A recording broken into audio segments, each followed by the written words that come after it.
Time now for your forewarned weather with Cedric Haynes. Welcome back. All right, Cedric, the last time I was outside was when I was coming into work this morning, and it was super burr. What should I expect when leaving? Not super burr, so that's the good news. Just one burr? Yeah, I was going. Well, hey, I was just about to say I don't know how we would define that on the burr scale, but yeah, okay. We need to make a scale. Yes, but it will be sunny and it will be warmer than this morning. But yes, you're correct. It was definitely chilly this morning. We had a lot of 30s and 40s out there in many spots, but thankfully it has warmed up. I had to put my heated seat on. Oh, fancy. I'm sure you couldn't drive with the windows down because I know you like doing Actually, that. I did roll the windows down and a crack like halfway, and then the wind was blowing. I mean, I guess that fresh air is good. It was good, but I definitely noticed it. It was when I first realized, like, oh, it's cold out here. Yeah. I'd forgotten, and it was like, yeah, it's cold. So, interesting, right? Hey, what else was interesting? You know, the weekend was just a wild weather weekend for us. And it started Friday night. Yeah. Take a look at this video here. This is looking towards the Ogden area. Look at all the lightning with the thunderstorms. I mean, we just went straight to springtime weather out there with those nighttime thunderstorms rolling through on Friday evening. And maybe you saw some of the lightning. It wasn't just in the Ogden area. This was outside the ABC4 studios. And again, you can see, yeah, we had some lightning streaking across the sky with those thunderstorms. Then we flipped over to Saturday morning, and that's when we had the heavy deluge of rainfall that led to a lot of flash flooding in spots, especially over in the Tooele County.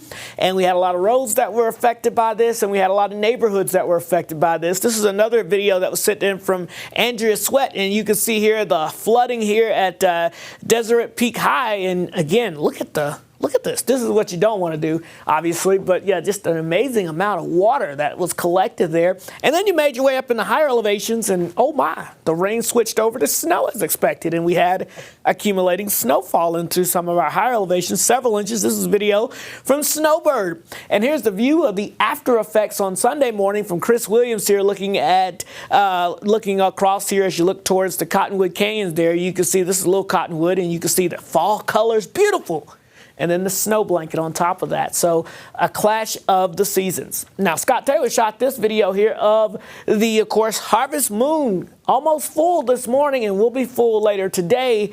So you make sure you get out there and capture that. And I'll tell you, the weather's going to cooperate if you want to go out and check that out. It's the closest full moon to the equinox that occurs. And, of course, the moonrise over the next several days is actually going to be very soon after sunset. So you won't have to wait too late to see it rise up into the sky, of course, later in the evening before it's dark. But still, of course, great sight to see. And, of course, that extra moonlight is what made folks call it the harvest moon, because it's great for folks and farmers that were out there harvesting their crops when we didn't have electricity.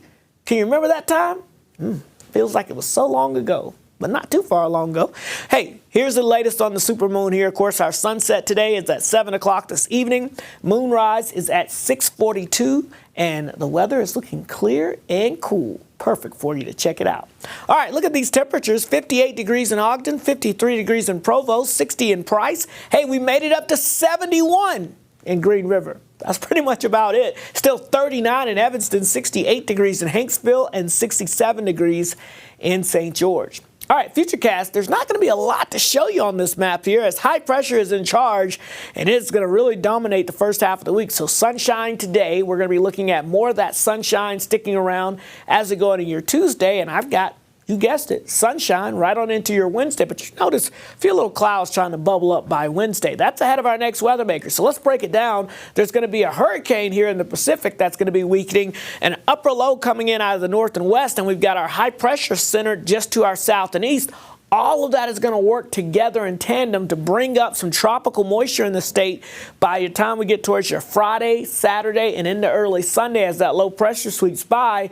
So get ready for another active weekend of weather where we could see some decent precipitation amounts make their way back into the Beehive state once again. So we'll, of course, fine-tune this as we go throughout the rest of the week, but just know this weekend, the active weather returns.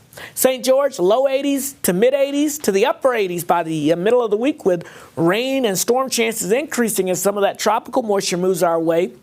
The Wasatch Front, I've got you at temperatures in the low to mid 60s the next few days. We're back in the 70s to near 80 by Thursday, with some of that tropical moisture moving back to northern Utah by the time we get towards next weekend. So stay tuned for more on that situation. Back to you, Alyssa.